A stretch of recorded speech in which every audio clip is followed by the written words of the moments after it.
Everyone, this is advocate Shifali और आप देख रहे हैं मेरा YouTube channel GD school of law. दोस्तों, आज की इस वीडियो को स्टार्ट करने से पहले मैं आप सबसे क्षमा मांगना चाहूंगी कि बहुत लंबे समय से due to some unavoidable circumstances I was unable to make videos for you. But अब चिंता की कोई भी बात नहीं है, हम रेगुलरिटी में वीडियोज को अपलोड करते रहेंगे ताकि आपको कोई भी इनकन्वीनियंस ना हो। तो अब चलते हैं हमारे टॉपिक पर, जिसका नाम है डिवोर्स। डिवोर्स एक ऐसी प्रोविजन है या एक ऐसी टर्म है जिसको हमारे कल्चर में शुरू से ही नहीं माना जाता था, यानी कि एक्सेप्ट नहीं करा जाता था। उसके पीछे रीजन क्या था कि हमारे कल्चर में शुरू से ही शादी को 7 जन्मों के बंधन का दर्जा दिया गया है। इसी वजह से इस टर्म को एक्सेप्ट नहीं करा जाता था हमारी सोसाइटी में, लॉ में। बट धीरे धीरे डिफरेंट केसेस को देखते हुए, बढ़ते हुए सर्कमस्टांसेस को देखते हुए लॉ में ये प्रोविजन को ऐड करना पड़ा।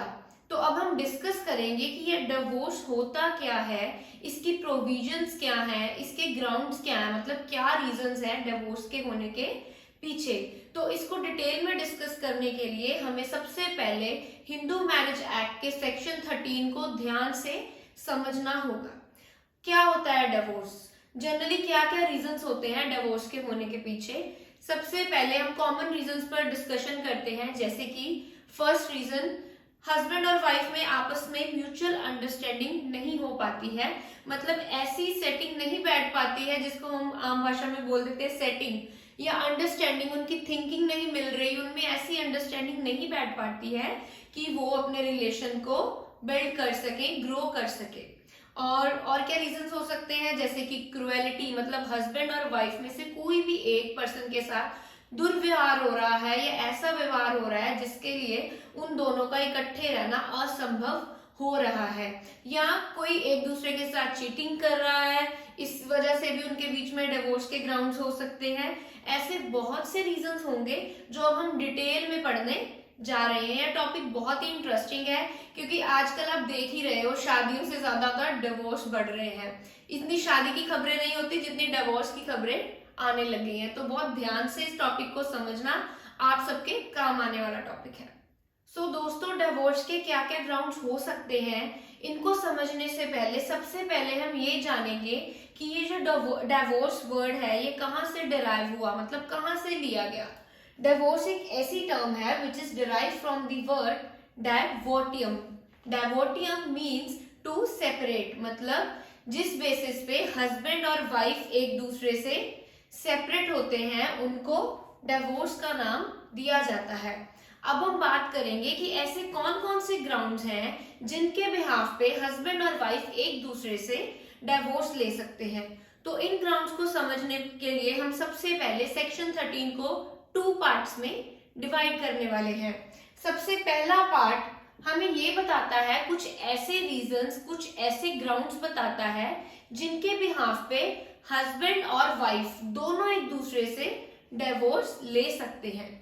और ये जो सेकंड ग्राउंड है which is mention under section 13 clause 2, ये हमें बताता है कि ऐसे कौन कौन से रीजंस हैं, ऐसे कौन कौन से ग्राउंड्स हैं जिनके बिहाफ पे एक वाइफ अपने हस्बैंड से डिवोर्स ले सकती है। तो आपको क्लियर हो गया होगा। फर्स्ट ग्राउंड में हम ये सोचेंगे, ये जानेंगे कि कौन कौन से ऐसे रीजंस हैं, ग्राउंड्स हैं, बनते हैं जिनके बिहाफ पे दोनों हस्बैंड और वाइफ एक दूसरे से डिवोर्स लेने के हकदार बन सकते हैं, और ऐसे कौन कौन से रीजंस हैं जो एक वाइफ अपने हस्बैंड से डिवोर्स ले सकती है। सो बेसिकली 2 पार्ट्स में हम डिवोर्स की प्रोविजंस को समझेंगे, और उसके अलावा हम 2 और प्रोविजंस को देखेंगे जो कि सेक्शन 13 क्लॉज ए में बताई गई है कि कौन कौन सी अल्टरनेटिव इसमें रिलीफ है जो जुडिशियल प्रोसीडिंग्स में हमें मिल सकती है। Last but not the least, section 13 clause B में हम ये जानेंगे कि डिवोर्स विद म्यूचुअल कंसेंट क्या होता है, ये कैसे लिया जाता है, दोनों पार्टीज की म्यूचुअल कंसेंट से कैसे डिवोर्स होता है। तो मेनली हम ये 4 प्रोविजंस को ध्यान से समझने वाले हैं, और इनको समझते हुए आपका पूरा टॉपिक यानी कि पूरी डिवोर्स के टर्म्स को आप अच्छे से क्लियर कर लेंगे। तो अब हम सबसे पहले कुछ ऐसे ग्राउंड्स डिस्कस करने जा रहे हैं जिनके बिहाफ पे एक हस्बैंड और एक वाइफ दोनों में से कोई भी एक दूसरे से डिवोर्स ले सकता है। कुछ ऐसे ग्राउंड्स जो कि मेंशन्ड है under section 13 clause 1 of Hindu marriage act. चलो ऐसे ग्राउंड डिस्कस करते हैं जो दोनों को हकदार बनाते हैं एक दूसरे से डिवोर्स लेने का। तो सबसे पहला ग्राउंड है अडल्ट्री। अडल्ट्री क्या होता है?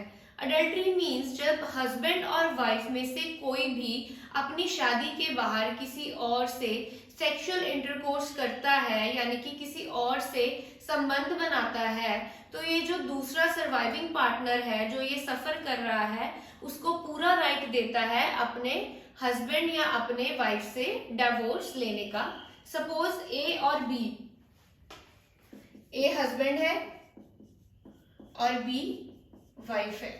सपोज ये जो बी है इसका बाहर एक्स पर्सन के साथ कोई रिलेशन है और अगर इन दोनों में कोई भी सेक्सुअल इंटरकोर्स होता है या कोई भी रिलेशन बनता है तो इस बिहाफ पे ये जो ए है हस्बैंड वो अपनी वाइफ से डिवोर्स ले सकता है। सेम अगर हस्बैंड ऐसा कुछ करता है तो वाइफ भी पूरी लायबल है उससे डिवोर्स लेने के लिए। अब बहुत ही रीसेंट लैंडमार्क केस हम डिस्कस करेंगे, Joseph shine versus union of India.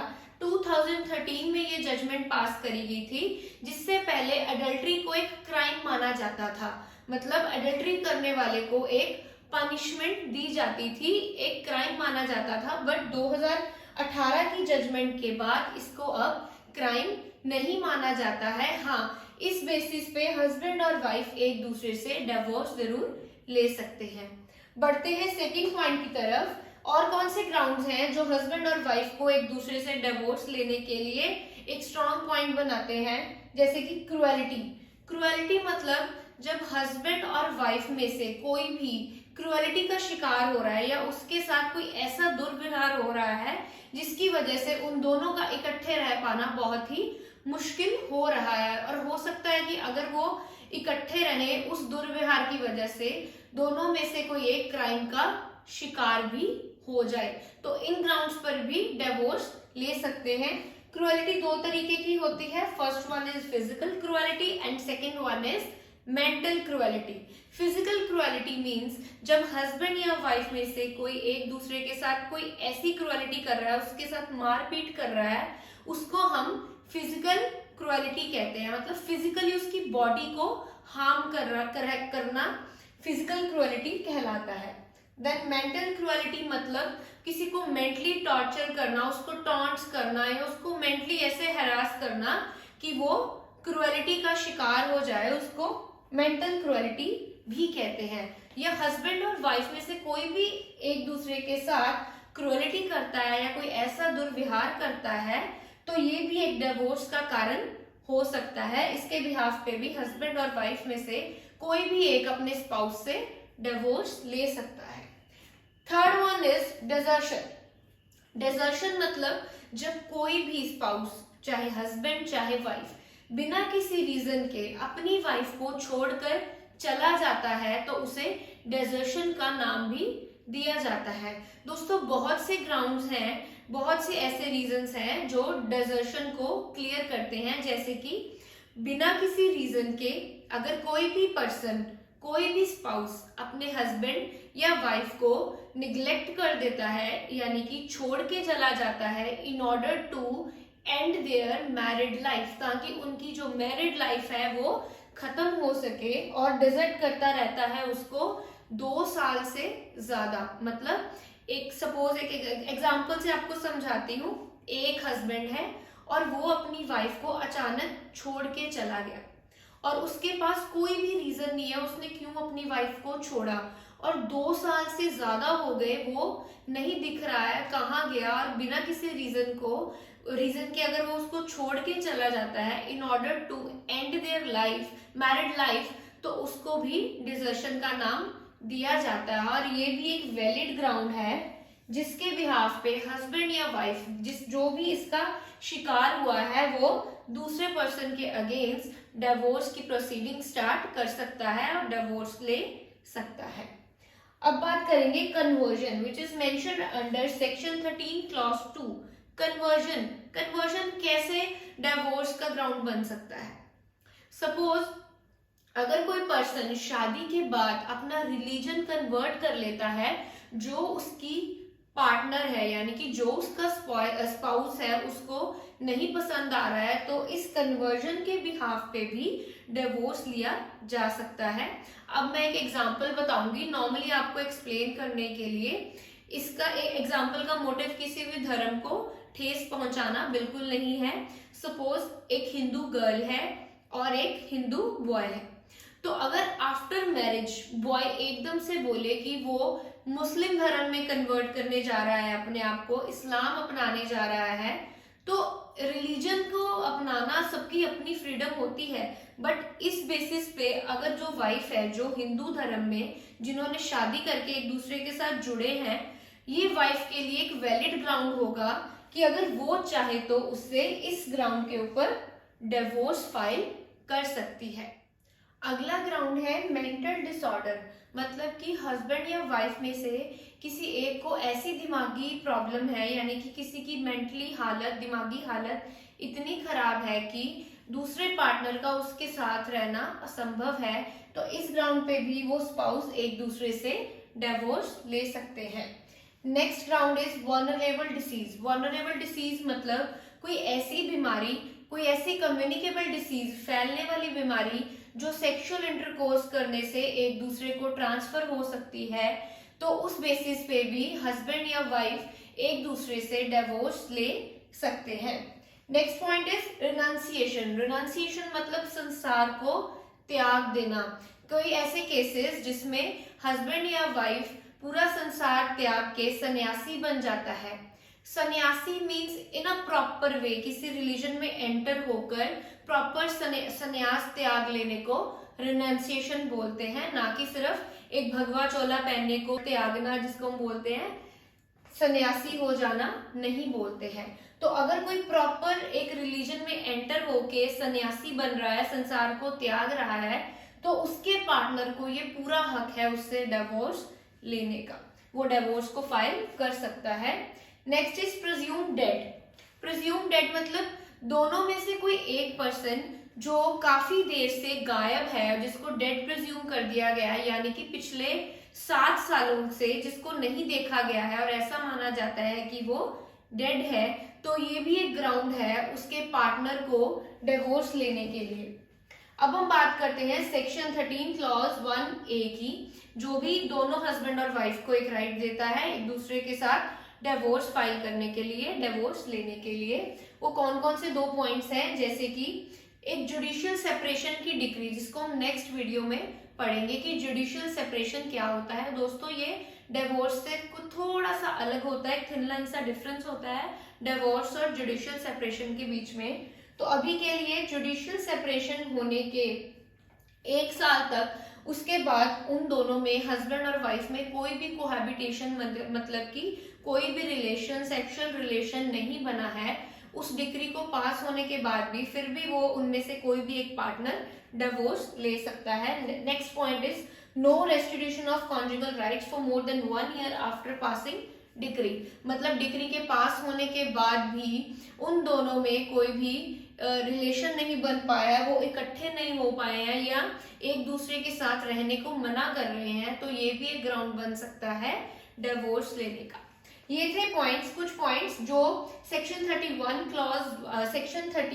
Clause 1 में प्रोवाइड करे गए हैं, जो हस्बैंड और वाइफ दोनों को राइट देते हैं एक दूसरे के अगेंस्ट डिवोर्स फाइल करने का। अब हम बात करेंगे सेक्शन 13 क्लॉज 2, जिसके अकॉर्डिंग सिर्फ वाइफ को एक राइट है हस्बैंड के अगेंस्ट डिवोर्स फाइल करने का। मतलब सेक्शन 13 क्लॉज 2 में कुछ ऐसे ग्राउंड्स को डिस्कस करेंगे जिनके बिहाफ पे एक वाइफ अपने हस्बैंड से डिवोर्स ले सकती है। तो अब हम कुछ ऐसे ग्राउंड्स डिस्कस करेंगे जो सिर्फ वाइफ को अवेलेबल है, यानी कि कुछ ऐसे ग्राउंड्स जिनके बिहाफ पे सिर्फ एक वाइफ अपने हस्बैंड के अगेंस्ट डिवोर्स फाइल कर सकती है। ये राइट हस्बैंड को नहीं है, सिर्फ वाइफ को अवेलेबल है ये राइट्स। सबसे पहला पॉइंट, कौन ऐसे रीजंस हैं जिनके बिहाफ पे एक वाइफ अपने हस्बैंड से डिवोर्स ले सकती है। सबसे पहला, एच मैरिड अगेन, मतलब एच मीन्स हस्बैंड। अगर हस्बैंड अपनी वाइफ के रहते हुए बिना डिवोर्स लिए दूसरी शादी कर लेता है, जिसको हम लॉ की भाषा में बायगैमी बोलते हैं, दूसरी शादी कर लेता है, तो वाइफ के लिए एक रीजनेबल ग्राउंड है जिसके बिहाफ पे वो डिवोर्स ले सकती है अपने हस्बैंड से। Second point, if H proven guilty of rape bestiality, मतलब हस्बैंड के ऊपर कोई भी ऐसा चार्ज है जैसे कि रेप का या सेक्सुअल इंटरकोर्स का, तो इस बिहाफ पे भी ये जो वाइफ है अपने हस्बैंड से डिवोर्स ले सकती है। थर्ड, अगर मेंटेनेंस डिक्री आ चुकी है अंडर सेक्शन 125 सीआरपीसी, मतलब सीआरपी के 125 सेक्शन के अकॉर्डिंग या उसकी प्रोविजन के अकॉर्डिंग अगर वाइफ ने मेंटेनेंस क्लेम करी है और उसकी डिक्री भी आ गई है, और उस मेंटेनेंस की डिक्री के आने के बाद उन दोनों में 1 साल से कोई भी रिलेशन नहीं हुआ है, कोहैबिटेशन नहीं हुई है, यानी कि सेक्सुअल इंटरकोर्स नहीं हुआ है, तो ये भी एक ग्राउंड है वाइफ के लिए अपने हस्बैंड से डिवोर्स लेने का। दोस्तों, मेंटेनेंस मतलब जब एक हस्बैंड और वाइफ डिवोर्स लेते हैं तो उसके बदले ये जो वाइफ है अपने हस्बैंड से मेंटेनेंस, जिसको हम खर्चा बोल देते हैं, अपनी लाइफ को बढ़ाने का, उसको जीने का, सरवाइव करने का जो भी क्लेम करती है उसे मेंटेनेंस का नाम देते हैं। तो ये पॉइंट दोबारा समझा दूं, सपोज एक वाइफ ने अपने हस्बैंड से मेंटेनेंस क्लेम करी, उसको पैसे मिलने की डिक्री भी आ गई कि उसको मेंटेनेंस मिल रही है या नहीं मिल रही, और उस डिक्री के आने के 1 साल बाद तक अगर उन दोनों में कोई भी रिलेशन नहीं बन पाता है, कोई भी सेक्सुअल इंटरकोर्स नहीं होता है, कोहैबिटेशन नहीं होता है, तो ये भी एक ग्राउंड है एक वाइफ के लिए अपने हस्बैंड से डिवोर्स लेने का।